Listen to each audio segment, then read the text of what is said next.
ಹಲವಾರು ಹೋರಾಟಗಳ ಫಲವೇ ರಾಜ್ಯಾದ್ಯಂತ 24,500 ಪೌರ ಕಾರ್ಮಿಕರನ್ನು ಕಾಯಂ ಮಾಡುವುದಾಗಿ ಹಿಂದಿನ ಸರ್ಕಾರ ಹಾಗೂ ಇಂದಿನ ಸರ್ಕಾರ ಸಚಿವ ಸಂಪುಟ ಒಪ್ಪಿಗೆ ನೀಡಿದ್ದರೂ ಸಹ ಇಲ್ಲಿಯವರೆಗೂ ಬೆಂಗಳೂರು ಮಹಾನಗರ ಪಾಲಿಕೆಯಲ್ಲಿ ನೇರ ವೇತನ ಪೌರ ಕಾರ್ಮಿಕರ ಕಾಯಂ ಪಟ್ಟಿ ಬಿಡುಗಡೆ ಮಾಡಲು ವಿಳಂಬ ಮಾಡುತ್ತಿರುವುದು ದುರ್ದೈವದ ಸಂಗತಿ ಎಂದು ಕರ್ನಾಟಕ ರಾಜ್ಯ ನಗರ ಪಾಲಿಕೆ, ನಗರಸಭೆ, ಪುರಸಭೆಗಳ ಪೌರ ಕಾರ್ಮಿಕರ ಮಹಾಸಂಘ ತಿಳಿಸಿದೆ. ಅದೇ ರೀತಿ ರಾಜ್ಯದ ಇನ್ನೂ ಕೆಲವೊಂದು ಜಿಲ್ಲೆಗಳಲ್ಲಿ ಅಂದರೆ ಹುಬ್ಬಳ್ಳಿ, ಧಾರವಾಡ, ಬೆಳಗಾವಿ, ಕಲಬುರಗಿ 2018ರಲ್ಲೇ ಗುತ್ತಿಗೆ ಪದ್ಧತಿ ರದ್ದಾಗಿದ್ದರೂ ಸಹ ಗಮನಾರ್ಹ ವಿಷಯವಾಗಿರುತ್ತದೆ.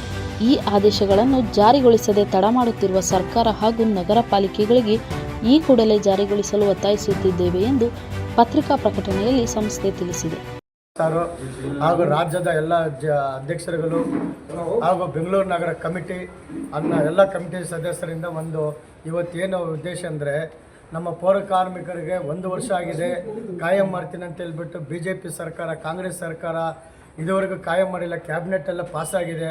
30ನೇ ತಾರೀಕುವರೆಗೂ ನಮ್ಮ BBMP ಕಮಿಷನರು ಗಡುವು ಕೊಟ್ಟಿದ್ದಾರೆ ಬಿಡುಗಡೆ ಮಾಡ್ತೀನಂತ. ಬಿಡುಗಡೆ ಮಾಡಿಲ್ಲ ಅಂದರೆ ನಮ್ಮ ಇಡೀ ಬೆಂಗಳೂರು ಪೌರ ಕಾರ್ಮಿಕರೆಲ್ಲ ನಾವು ಹೋರಾಟ ಮಾಡಿ ನಮ್ಮ ಹಕ್ಕನ್ನು ಪಡ್ಕೊಳ್ಳೋಕ್ಕೆ ರೆಡಿಯಾಗಿದ್ದೀವಿ.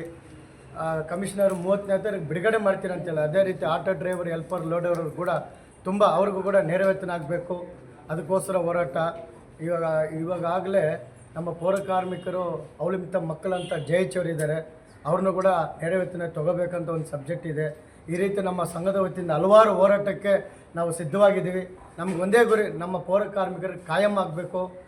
ನೇರ ವೇತನದಿಂದ ಕಾಯಂ ಆಗಿದ್ರೆ ಎಲ್ಲರಿಗೂ ಅನುಕೂಲ ಆಗುತ್ತೆ ಅಂತ ಹೇಳ್ಬಿಟ್ಟು ನಮ್ಮ ಹೋರಾಟ ಸರ್.